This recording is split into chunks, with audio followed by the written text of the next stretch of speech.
വയനാട് മണ്ഡലത്തിൽ UDF സ്ഥാനാർത്ഥിയായി രാഹുൽ ഗാന്ധി എത്തുന്നതോടെ കോൺഗ്രസ് പ്രവർത്തകർ ആവേശത്തിലാണ്. നിലമ്പൂരിൽ നിയോജക മണ്ഡലം കൺവെൻഷൻ നേതൃയോഗം രാവിലെ നടന്നു.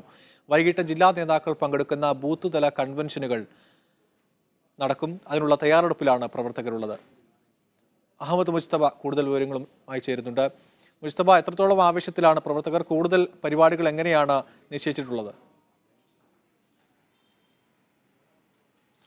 നിയാസ്, അല്പസമയം മുമ്പാണ് നേരത്തെ നിയാസ് സൂചിപ്പിച്ച രൂപത്തിൽ നിലമ്പൂർ നിയോജക മണ്ഡലത്തിന്റെ UDFന്റെ പ്രത്യേകിച്ച് കോൺഗ്രസ് പ്രവർത്തകരുടെ നിയോജക മണ്ഡലം കൺവെൻഷൻ അവസാനിച്ചിരിക്കുന്നത്. ഇനി വൈകുന്നേരം ബൂത്ത് തല കൺവെൻഷനുകൾ നടക്കാനുണ്ട്. നേരത്തെ നിലമ്പൂർ നിയോജക മണ്ഡലത്തിലെ പ്രധാന നേതാക്കളെ സംഘടിപ്പിച്ചുകൊണ്ടുള്ള ഒരു യോഗം നടന്നു കഴിഞ്ഞു. ഇനി വരും മണിക്കൂറുകളിൽ ഈ യോഗത്തിൽ വെച്ചായിരുന്നു പോസ്റ്ററുകൾ ഉൾപ്പെടെ മറ്റു പ്രചാരണ പരിപാടികൾ ഉൾപ്പെടെ പ്ലാൻ ചെയ്യുകയും അതനുസരിച്ച് മറ്റു പരിപാടികളിലേക്ക് കടക്കുകയും ചെയ്തത്.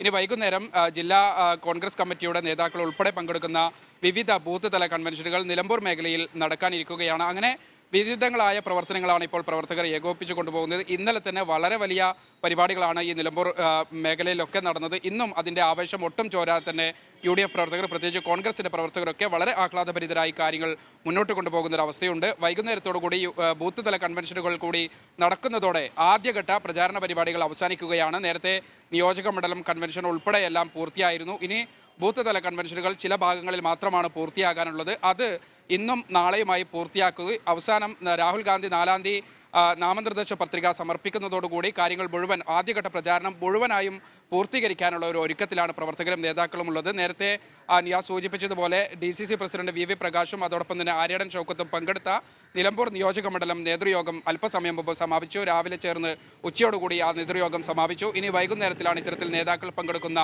വിവിധ ബൂത്ത് തല കൺവെൻഷനുകൾ നടക്കാനുള്ളത്. അതിലും വളരെ വലിയ ആവേശത്തോടെയാണ് വിവിധ പ്രവർത്തകർ പങ്കെടുക്കുക. പ്രത്യേകിച്ച് യൂത്ത് കോൺഗ്രസിൻ്റെ ഉൾപ്പെടെയുള്ള മുതിർന്ന കോൺഗ്രസ് നേതാക്കൾ ഉൾപ്പെടെയുള്ളവർ എല്ലാവരും തന്നെ വളരെ ആവേശത്തോടുകൂടി പ്രവർത്തന മണ്ഡലത്തിലുണ്ട്. പ്രവർത്തനം സജീവമായി തന്നെ മുന്നോട്ട് പോകുന്ന ഒരു കാഴ്ചയാണ് നിലമ്പൂരിലുള്ളത്. നിയാസ്.